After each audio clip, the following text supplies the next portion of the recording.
বিসমিল্লাহির রহমানির রহিম। আসসালামু আলাইকুম। জনতার রান্নাঘর থেকে সবাইকে জানাচ্ছি শুভেচ্ছা। আশা করি সবাই ভালো আছেন। আজকে যে রেসিপিটি করব এটা নাস্তার রেসিপি, খুব একটা হেলদি একটা নাস্তা। সেজন্য আমি বেশ কিছুটা সবজি নিয়ে নিয়েছি।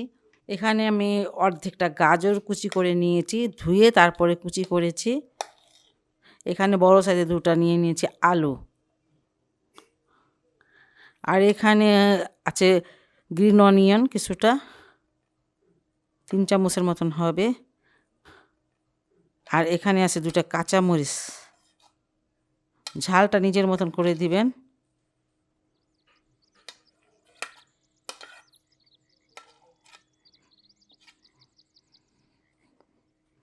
এখানে আমি এখন দিয়ে দেব কিছুটা লবণ, স্বাদ মতন লবণ।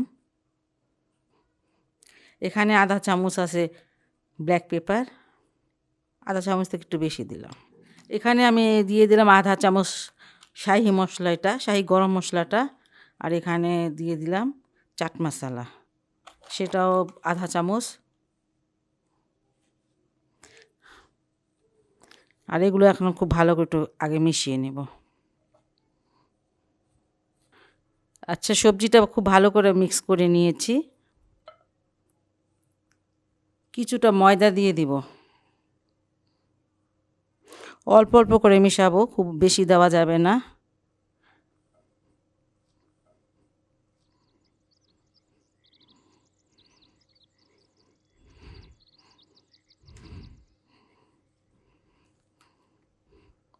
এক্সট্রা কোনো পানি দেওয়া যাবে না। সবজির পানি দিয়ে এটা মিশিয়ে নিতে হবে ময়দাটাকে। আমি এখান থেকে দেখেন এতটুকু ময়দা দিয়েছি, ৫ চামচ দিয়েছি। ৪ চামচের চা যেটা থেকে মানে চিনি মাপে যাই মাপে সেই চামচে ৫ চামচ দিয়েছি। এই যে এতটুকু আছে। মানে খুব একটা বেশি দিবেন না। এটা নাড়তে নাড়তে একসময় একটু সফট হয়ে যাবে। আর আপনারা এই যে একটু হাত দিয়ে দেখবেন এটা একসাথে জড়ো হয় কি না। এই যে একসাথে জড়ো হয়ে গেলে আর দিবেন না, ঠিক আছে?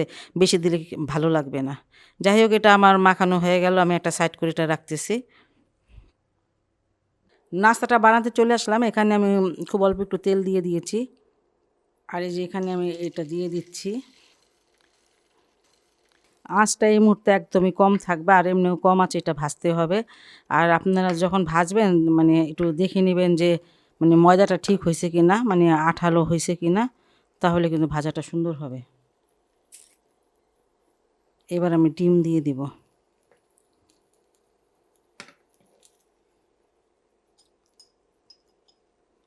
আর ডিমে খুব কম একটু লবণ একটু ছিটিয়ে দিচ্ছি। বাচ্চারা যদি খায় তাহলে মরিচটা দেওয়ার দরকার নেই। আমি এখানে চিলি ফ্লেক্স একটু দিয়ে দিচ্ছি, একটু ঝালের জন্য। ঝাল একদম কম দিয়েছি তো এজন্য।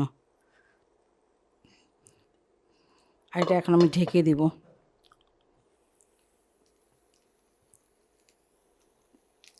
এই সাইডটা প্রায় আমি ৪ মিনিট ভেজে নিলাম, অল্প আঁচে ভেজেছি।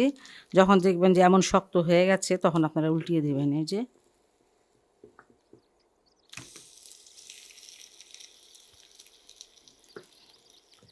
২ মিনিটের জন্য আবার আমি ঢেকে দিলাম, কারণ এটা কাঁচা সবজি, সিদ্ধ তো হতেই হবে। ২ মিনিট পর আমি আসলাম।